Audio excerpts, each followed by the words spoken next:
Hello, everyone. So happy Martin Luther King Day. And today is the inauguration of Donald Trump today. So I thought I would do something special by putting out Project 2025, what I am picking up, and just put this out like every single day. Because I think there are 5 sections. So I thought I'll put out a section every single day this week for uh, just to celebrate MLK Day. And so, and also, I just want to help people just not be afraid of what is coming because there's really nothing to be afraid of. Should you be cautious? Yes. Afraid? No. Okay. And so I thought that I would just go over Project 2025 so that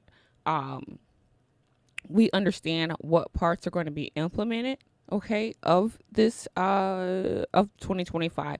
Now what I am picking up that the majority of it will be implemented, but there are certain parts of it that will be implemented that are, I feel like, are very key to making this succeed, okay. And I feel like in those things that could actually even hurt us even more uh aren't being implemented, but a lot does, because we have to understand exactly who he is. We know one thing is that he got into this presidency so that he wouldn't go to jail. That's number one. He didn't want to go to jail. And then now it's just to enrich himself and enrich all of his buddies around him. So let's start with section one. Okay. So section one, this is the White House. And so, but first, let's just talk about what this section is before we get into uh, uh, the part one of the of section one. Okay, so section one is just it's called taking the reins of the government, and this is all about um,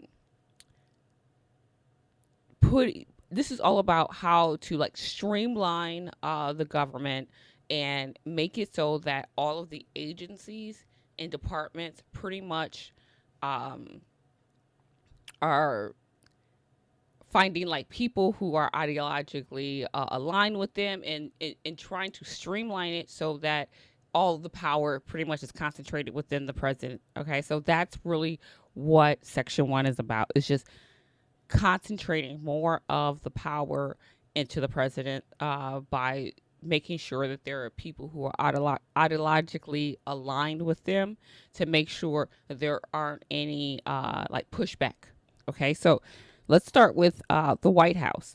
And so with the White House, this part right here just focuses on is just reorganizing the White House office, so it again aligns with what he wants to get done.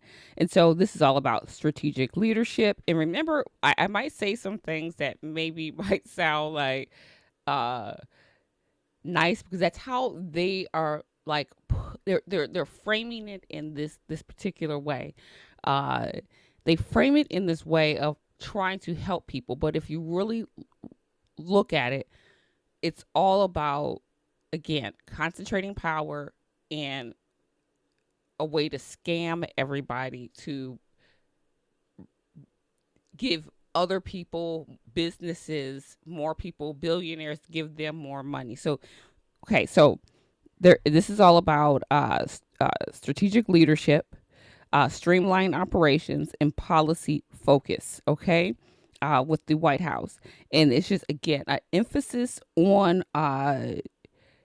appointing personnel, appointing people that's going to help move forward their agenda. And so that's what the for part one of section one. Now, for part one, I'm not feeling they're going to be successful in this right here. Okay, uh, they are going to implement this, but they're not going to be successful completely at this. They will have a lot of people in there who are aligned with them, but I don't feel like they're going to be completely successful with this. And I feel like also not being able to get enough people who are going to go along with this, because you have to understand, the government is huge. Like with a lot of people that work within there, and it doesn't really matter what their political alignment is at all. They just work. They just do their job. And if you're trying to now take all these people out just to put people in that are going to do what he say, you can't be successful in something like that. Also, number two, part two is the executive office of the president of the United States. They're going to implement this, but again, it's not going to be as successful. So this is all about policy development, interagency coordination, and enhanced oversight. Okay, and this right here, I believe this part was written by that guy Vault, who has been um, nominated for the position, I believe, at the OMB. And this is all about the OMB too. And this is the Office of Management and Budget. And this is also going to concern the National Security Council also. And so again, they're just trying to concentrate power and make it that these particular groups or agencies, organizations, departments all coincide with what they are wanting to do and get done. Now, number three, part three of section 1. This is about the central personnel agencies managing the bureaucracy. I don't know if I can say that word right, but that's what this is about. And this is all about merit-based hiring, workforce accountability, and bureaucratic bureaucratic restructuring. And so this right here, they're not going to implement at all. Again, this is a key part to it. And if you cannot get this part done, it's going to be hard to implement 1 and 2. Okay. That's why I was saying, like, yes, they will try to do certain things and they will get some things, like, yeah, they're going to get like some people in, but it's not going to might damage, but it won't dismantle and destroy this particular part. Okay.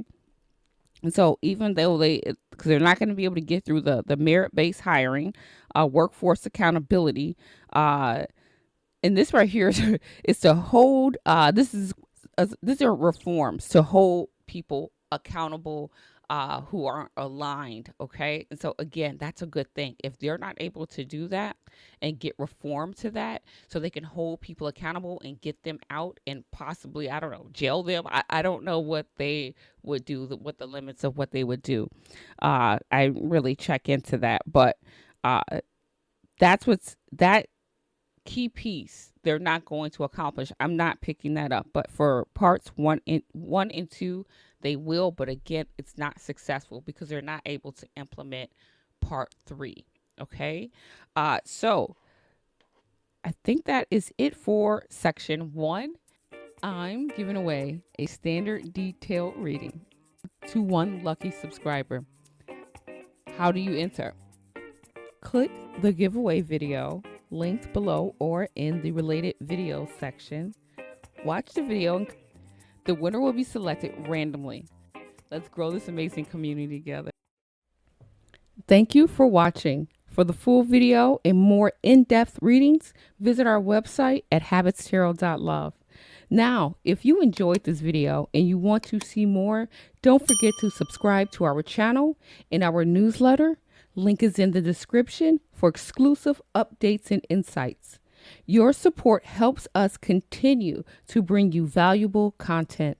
Thank you and see you next time.